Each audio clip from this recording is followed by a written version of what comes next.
आपल्यावर अन्याय होत आहे, पण आपण अद्याप खचलेले नाही. अजून लढाई संपलेली नाही. आज हवा तुम्हारी है, कल का तूफान हमारा है, असा अर्थपूर्ण शेर सादर करीत राष्ट्रवादी काँग्रेसचे ज्येष्ठ नेते तथा माजी मंत्री छगन भुजबळ यांनी रविवारी येथे पार पडलेल्या कार्यक्रमात आपण लढत राहणार असल्याचा निर्धार बोलून दाखवलेला आहे.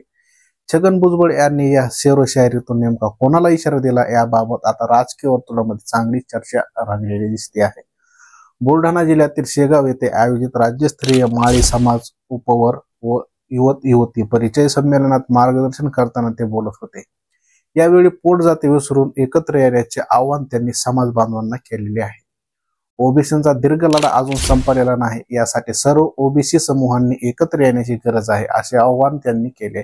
मराठा आरक्षणाला आमचा ओबीसींचा विरोध नाही, त्यांना वेगळे आरक्षण द्यावे एवढीच आमची मागणी आहे. याचे कारण ओबीसी प्रवर्गात अगोदरच 450 जाती आहे. त्यात त्यांची भर पडली तर ना धड आम्हाला आरक्षण मिळेल ना मराठा बांधवांना लाभ होईल. मात्र जाणण्याचा गडी काय ऐकायला तयार नाही. मुळात त्यांना आरक्षण मधलं फारसं कळत नाही, असा टोला छगन भुजबळ यांनी मराठा आरक्षण आंदोलनाचे प्रणेते मनोज जरांगे पाटील यांना नाव न घेता लगावलेला आहे. आरक्षण म्हणजे हमखास शासकीय नोकरी असा त्यांचा समज असून उपोषण म्हणजे त्यांचा छंद असल्याची बोचरी टीका देखील छगन भुजबळ यांनी मनोज जरांगे पाटील यांच्यावर केलेली आहे. केंद्र आणि राज्य सरकारकडून दलित आदिवासी समूहांना अनुदान मिळते तसे ओबीसींना मिळत नाही.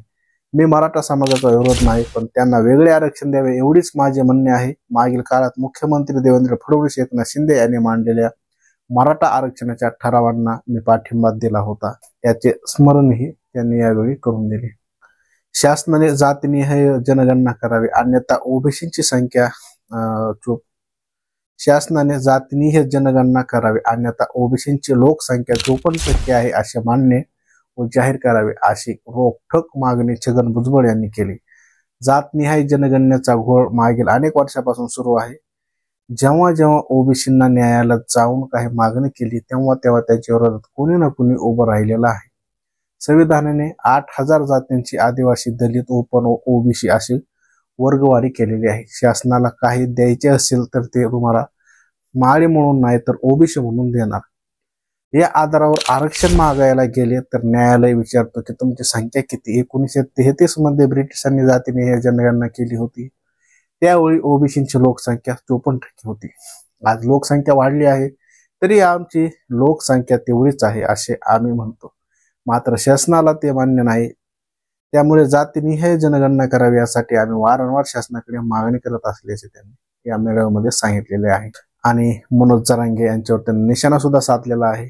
अशा प्रकारे छगन भुजबळ हे ओबीसीच्या लढ्यामध्ये किंवा अशा मनोज जरांगे विरुद्ध म्हणा किंवा अशा अनेक कारणामधून जी आपली प्रखर भूमिका निभवतात आणि स्पष्टपणे मीडियासमोर असो किंवा जनतेसमोर आपली प्रखर भूमिका मांडतात. परंतु त्यांना यावेळेस मंत्रिपदामध्ये त्यांचा काही स्थान मिळालेलं नाही. तसेच त्यांची पतंग कुणी काटली का काय असं त्यांना प्रश्न विचारण्यात आला होता, तेव्हा ते म्हणले होते की मी बऱ्याच जणांचे पतंग कापलेले आहेत, माझं पतंग कोण कापणार, असे ते म्हटले होते.